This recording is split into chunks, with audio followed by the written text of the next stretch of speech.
L'angoisse, le stress, des émotions que connaissent tous les doctorants. Que ce soit au moment de soumettre un article à une revue scientifique ou, comme ce soir, de présenter ses travaux devant un jury.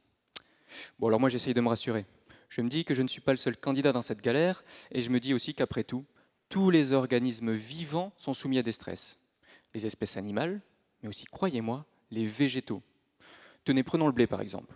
C'est l'espèce la plus cultivée en France. Pourtant, son rendement peut être fortement impacté par différents stress, comme des maladies. Les agriculteurs peuvent bien sûr en partie s'en protéger, mais en utilisant des pesticides, des produits qui, vous le savez, sont fortement décriés aujourd'hui, du fait de la pollution qu'ils engendrent et des risques pour notre santé. Les agriculteurs sont donc face à un défi pour le moins paradoxal, car d'un côté, on leur demande de réduire leur consommation de pesticides, mais tout en maintenant de hauts rendements, afin de nourrir aujourd'hui 7, mais bientôt 9 à 10 milliards d'individus. En d'autres termes, de produire plus avec moins. Mais rassurez-vous, car face à ce défi, de nombreux acteurs se mobilisent, y compris des doctorants. Dans ma thèse, je cherche à identifier, à partir de milliers de données récoltées en France, des systèmes de production doublement gagnants. C'est-à-dire qu'ils soient à la fois moins gourmands en pesticides, mais tout aussi performants en termes de rendement. Pour cela, je vous propose de présenter mon travail comme celui d'un véritable psychanalyste du blé, et ma méthode comme 3 séances de thérapie. Première séance, caractériser les stress. Alors comme tout bon disciple de Freud, j'ai commencé par installer mes 3000 parcelles de blé sur un divan.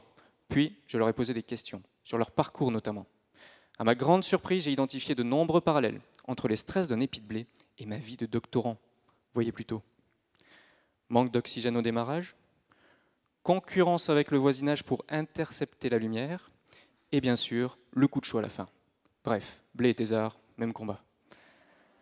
Dans une deuxième séance, j'ai analysé les niveaux de dépendance des agriculteurs aux pesticides. En leur faisant passer toutes sortes de tests de personnalité, j'ai pu identifier différents profils, allant des ultras, ceux qui ont tendance à surprotéger leurs parcelles, jusqu'aux haltères, qui au contraire cherchent à réduire leur consommation. Et enfin, dans une troisième et dernière séance, j'ai croisé à la fois les profils, les stress et les performances.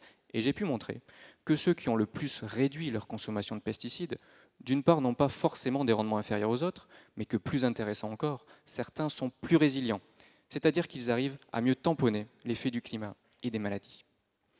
Bon, vous l'aurez compris, mes résultats de thèse représentent une bonne nouvelle pour les agriculteurs, car ils montrent des marges de progrès importantes. Mais je vois une autre source d'espoir, pour nous les doctorants. Et je me dis que nous aussi, on pourrait apprendre à gérer notre stress de manière plus durable, quitte peut-être un jour à pouvoir labelliser notre thèse comme 100% bio. Merci.